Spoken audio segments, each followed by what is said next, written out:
Tinututukan na ng Commission on Elections ang paghahanda para sa papalapit na BARM parliamentary election sa susunod na taon. Inang ulat ni Trisha Aragon ng PTV Cotabato.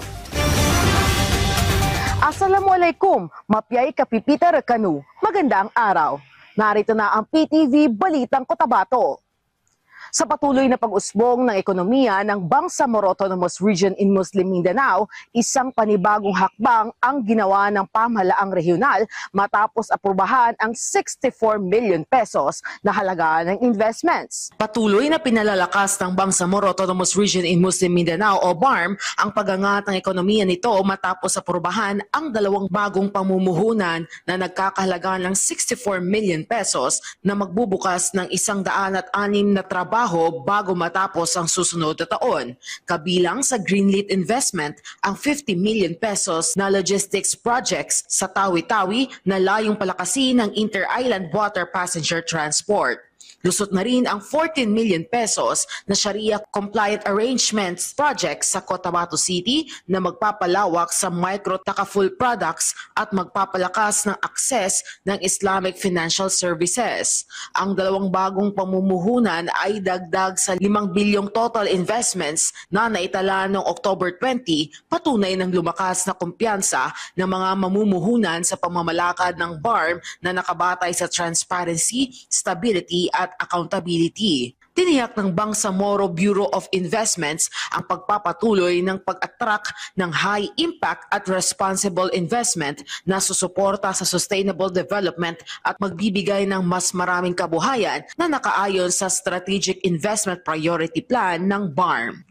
Samantala sa iba pang balita, sa gitna ng patuloy na pagbabago at pag-unlad ng Bangsamoro Region, pinaiigting pa ng COMELEC ang paghahanda para sa nalalapit na halalan sa pamamagitan ng Resolution Number 11181, isang makasaysayang hakbang ang isinusulong upang matiyak ang kaayusan, integridad at kahandaan para sa BARM polls na itinakda sa March 30, 2026. Formal nang inilatag ng Commission on Elections ang kompletong kalendaryo at mga patakaran para sa kauna-unahang regular na parliamentary elections ng Bangsamoro Autonomous Region in Muslim Mindanao o BARM sa pamamagitan ng Resolution Number 11181.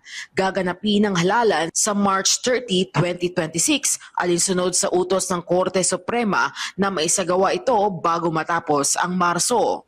Batay sa resolusyon, itinakda ang filing of certificates of candidacy mula January 5 hanggang January 9, 2026. Ilalabas naman ang opisyal na listahan ng mga kandidato pagsapit ng February 2, 2026 habang magsisimula ang opisyal na campaign period sa February 12 at magtatapos sa March 28, 2026. Sisimula ng election period sa January 29 hanggang April 14, 2026 kasabay ng agarang pagpapatupad ng gun ban sa buong BARM. Ayon sa COMELEC, ang mahigpit na implementasyon ng resolusyon ay mahalaga para matiyak ang maayos, mapayapa at makatarungang halalan lalo na't ito ang unang parliamentary election mula nang maipagpaliban ng botohan noong 2022. Tinitiyak din ng poll body na sapat ang panahon para ayusin ang automated systems, logistics at deployment ng election personnel. At yan ang mga balita ngayon dito sa Cotabato. Ako si Trisha Aragon, syukran at magandang araw.